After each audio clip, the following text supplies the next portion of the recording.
If there was one thing that mattered more than anything else in filmmaking, what would it be?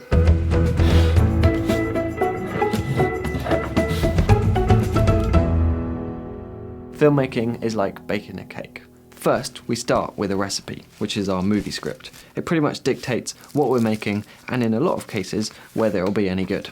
It's way up there, but it's not the most important part.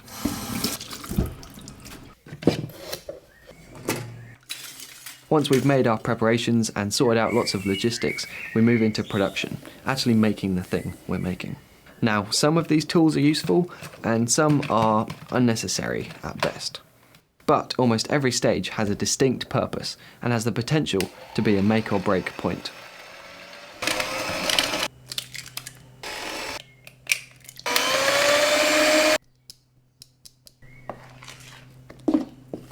So nothing really stands out as being the most important part. By the time we get to post-production, we've done a lot of work, but it's by no means what we set out to create. So really, every stage deserves an equal amount of our attention. No stage is more important than the others.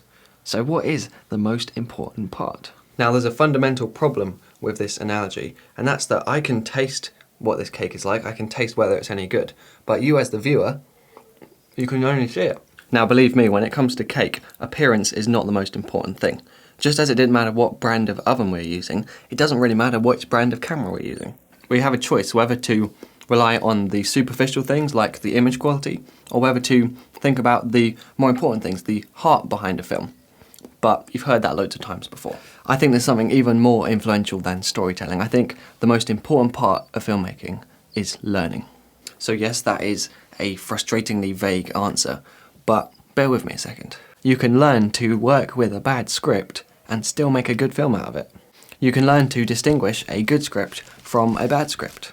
You can learn when is the right time and when is the wrong time to add a bit of humour into your scene. But there's more to it than that.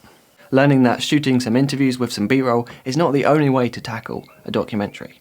Learning that even after the third draft of editing, there could still be something missing. It's learning to care about even the smallest details in your film, and to have a really strong reason for all of your creative choices. Now, I could tell you that the storyline of your film is more important than the image quality, that the taste of the cake is more important than the look of the cake. But to be honest, I never believed anyone who told me that. Some things you only really believe when you find out for yourself. So I'd say just focus on whatever you think right now is the most important part of filmmaking, and just drive towards that and be open to it changing. Focus all of your efforts not on trying to chase success or meet other people's expectations, but on trying to learn as much as possible. You do that and you'll learn things that I'll never learn in my entire life, the things that make you unique as a filmmaker. And if this video isn't sentimental enough already, I think that if you can learn to be a good learner, then really, the sky's the limit. My name's Simon Cade, this has been DSLR Guide, and I'll see you next week.